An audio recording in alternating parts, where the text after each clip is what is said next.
sol actuellement nag kon nañu xam ne ba léegi nii néew ma génnagul foofu waaye soreeguñ ko parce que itam la nga xamante ni si moo daal di jëm ci mbirum endettement bi daal dinay gën a bëri loolu taux élevé na mais aussi itam finance publique yi daanaka taxu koo demee noonu alors président mbirum économie ci wàllum Sénégal naka nga ko jàngate en plus itam naka la ñu mën a def rek ba daal di redresser li nga xam ne moo di économie bi. waaw xam nga Sénégal fu mu toll nii dañu am ay difficultés yu bëri yu metti réew mi situation bu mu nekk situation bu difficile la waaye situation bu difficile balaa nguur gi di ñëw ñëpp xamoon nañ ko nit ñi xamoon nañu ne dafa metti nit ñi xamoon nañu ne dañu bëgg changement donc bu ñuy ñëw si nguur bi xamoon nañu ne dañu war a jël ay mesures yu am solo pour indi changement lu ñu gis nag mooy nguur gi dañaa ñëw seen doxalin yéex na te jëluñu ay décisions yu ñu war a jël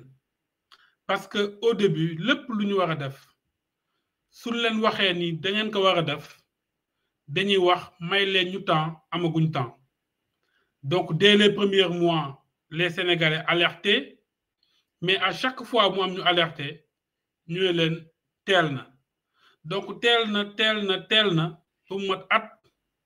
ak ñeenti weer waaye déjà bu ñuy voté budget 2025 bi ku gis budget bi ni ñu ko tënkee rek di nga xam ni changement bu sénégalais yi di xaar mënut a am ndax dañu jël yoon bi nga xamante ne yoon boobu mënul indi ay solution dañaa fekk état boo xamante ne c'est surendetté le régime passé a endetté l'état maintenant ñoom ñu war a ñëw wàññi train de vie de l'état drastiquement ñu war a changer architecture budget bi mais aujourd'hui li fi daan am moo am maanaam 80% de nos ressources sont utilisées pour le fonctionnement et pour payer des dettes loolu nag état su doxee noonu population bi mënoo wax ba ñu sentir ko nga boole si ñu jël ay décisions yi nga xamante ne dafa ndërmel économie bi si wàllu BTP parce que Sénégal ñëpp xam nañu ne sookul économie bi BTP si la bokk ñu si lànku dafa bëri donc ñu arrêté chantier yi indi ay décisions yi nga xamante ne dafa am conséquence si économie dëkk bi donc fu mu toll nii ñu nekk si benn impasse mooy état bi ils sont obligés de s'endetter pour payer des dettes de s'endetter pour le fonctionnement de s'endetter pour conserver les privilèges yi nga xamante ne waxoon nañ dañ ko fiy jëlee mais malheureusement choix boobu lañ jël loolu nag mooy choix de facilité mooy au lieu nga indi xarañte au lieu nga indi yeneen xalaat pour indi beneen doxalin yow da nga décider nu mu daan doxee noonu laa koy defee et puis di espérer am yeneen résultat c'est ça qui explique aujourd'hui la situation difficile que nous connaissons au Sénégal et nuñ ko gisee ñun mooy malheureusement narul gaaw a réglé wu ndax quand tu regardes gouvernement bi ni ñuy doxalee dañaa ñëw ñu ne dañaa bëgg am vision Sénégal 2050 déjà bu ñu leen falee toog nañ ay mois ñu doog indi vision 2050 bu ñu indee vision 2050 ñu toogaat ay mois ñu ne chiffres yi baaxul parce que vision 2050 li ñu war a xam mooy chiffres yi ñu basé def ko mooy chiffres yi ñu fekk ñu woo cabinet performance Victor Ndiaye bi nga xamante ne moom aussi liggéeyoon na si PSE bi ñu def benn plan bi nga xamante ne nduróo na ak PSE basé ko si chiffres yi nga xamante ne mooy chiffre PSE yi ñu ne léegi lii la ñuy doxalee Sénégal plan boobu ñëpp di xaar ñu doxal ko ñu dem ba si biir ñu ne ah Cour des comptes nee na chiffres yi si dette bi baaxul mais lu gën a doy waar mooy buñ ko waxee ba léegi ñëwaatul ñu ne kon ñun plan bu ñu defoon tamit baaxul il faut ñu xoolaat ko donc plan bu ñu ne moom la ñuy doxalee Sénégal mettre ko à jour après bu conseil constitutionnel waxee donc loolu mënoo si am cohérence si politique de développement nga dem ba si biir premier ministre dernièrement mu ne dina génne plan de redressement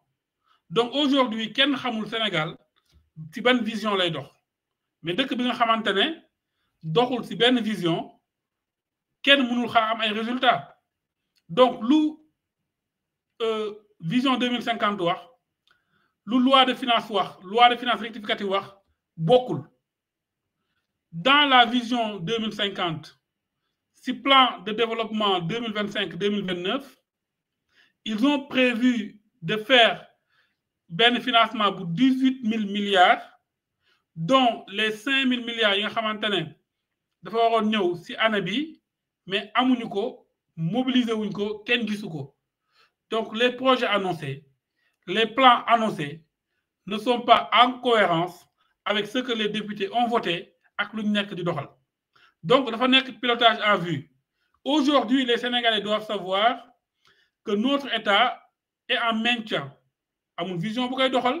amul gis-gis bu koy doxal amul poox ndol dañu nekk rek fin du mois ñu xool nu ñu fayee bor yi fay salaire yi maintenir seeni privilèges en attendant di xaar peut-être FMI ñëw xeetali leen te FMI aujourd'hui mu ngi jël temps di leen gën a xoj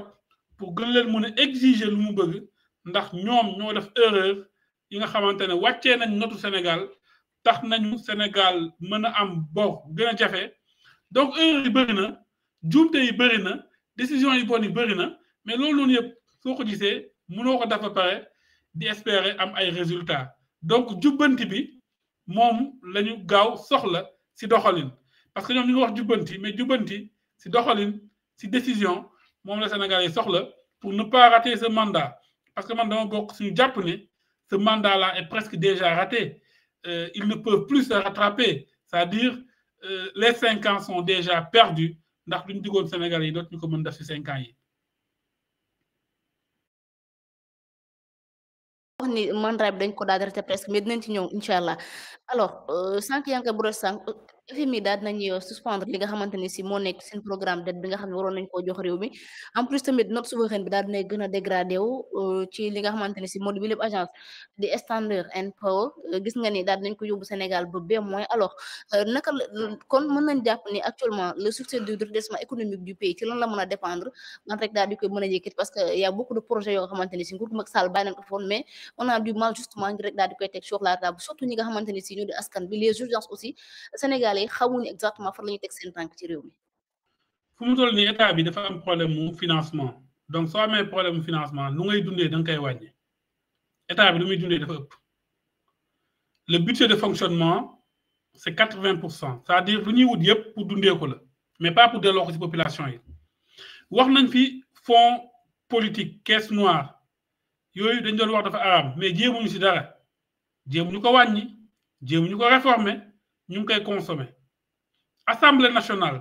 waxoon nañ budget bi dañ koy diviser par 2 waaye dañ koy yokk te bu ñuy wax budget bi dañ koy diviser par 2 boobu 16,8 milliards la woon budget bi tey mu ngi ci 22 milliards ba loi de finance bi yóbbu ko 24 milliards ñu fas yéene jënd ay oto yu 50 millions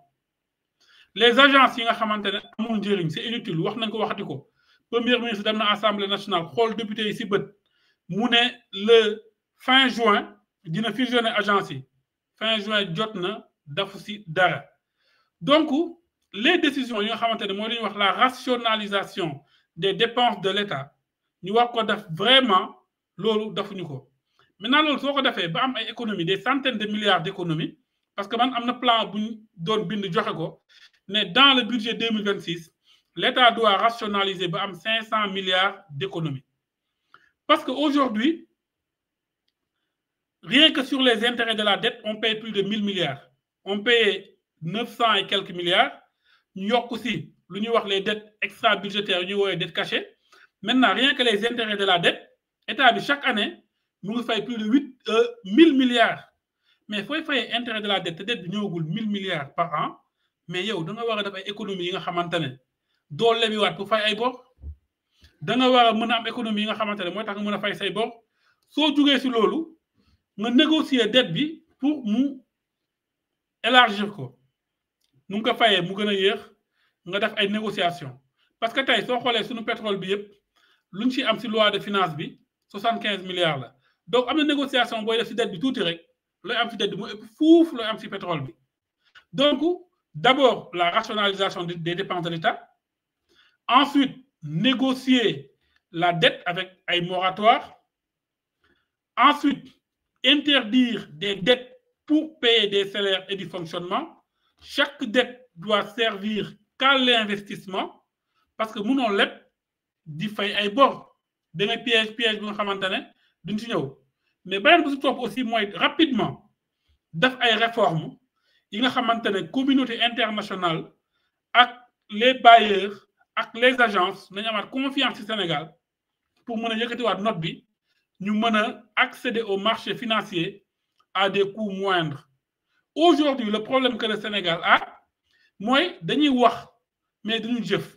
te ñoom dañaa jàpp ne lu ñuy waxee seen taalibe yi ak seen booy leen topp gëmee leen dañaa jàpp ne noonu leen waa Banque mondiale di gëmee ak waa FMI non ñooñu gëmuñu ay wax kase ay jëf parce que mënoo jóg nga ne sama réew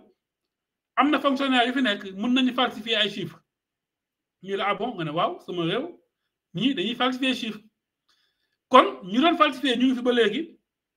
texte yi taxoon ñu koy mën a falsifier ñu ngi fi ba léegi te changé woo benn texte d'accord kenn jàppoo kenn suñuy def loolu nga bëgg ñu di gëm ne léegi parce que yaa fi nekk ñu lay wooye mu sell mi donc comme que da ngaa sell rek kon triant du am te les gens ne sont pas dupes ils voient l'ensemble des VAR yi nga xamante ne ñu ngi la koy def sur réseaux sociaux yi donc sa kàddu des na am crédibilité maintenant soo jàppee ne sa kàddu nu mu amee crédibilité si booy yi ba tey soo waxee lii ñuul na suba nga wax weex na ñu gëm la c'est que da ngay nax sa bopp koo xamante ne si même discours day wax weddi boppam mu ne ah kenn musuma dégg ma wax lu ñaaw si réew mi balaa kàddu bu jeex rek mu ne ñii ay fumier lañ xam nga kuy waxee noonu agent yi mënuñu la gëm si kàddu lu ñu mën a gëm rek lenn la mooy nga def ay loi yi nga xamante ne mooy empêcher ñaawteef mooy empêcher corruption mooy empêcher dette extra budgétaire mooy empêcher dette cachée bu ko defee le monde saura que ce pays-là est sérieux ñu koy diriger ils sont sérieux on peut leur faire confiance et comme que ñoom pays pauvre lañ mais nekkuñu di consommer trop wàññi nañ seen bopp waaye nag exemple c'est-à-dire le président ne voyage pas si avion boo xamante ne ça nous coûte cher le premier ministre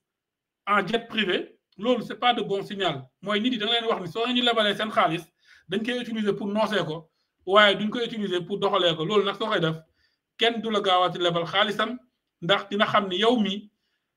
tabax sa dëkk taxul a jóg waaye sa confort moo la tax a jóg donc foofu situation bi toll et c'est vraiment dommage. est-ce que tamit jàpp ni justement kàddu yi nga wala bu ma la déggee day mel ni kàddu yi nga xamante ne le premier ministre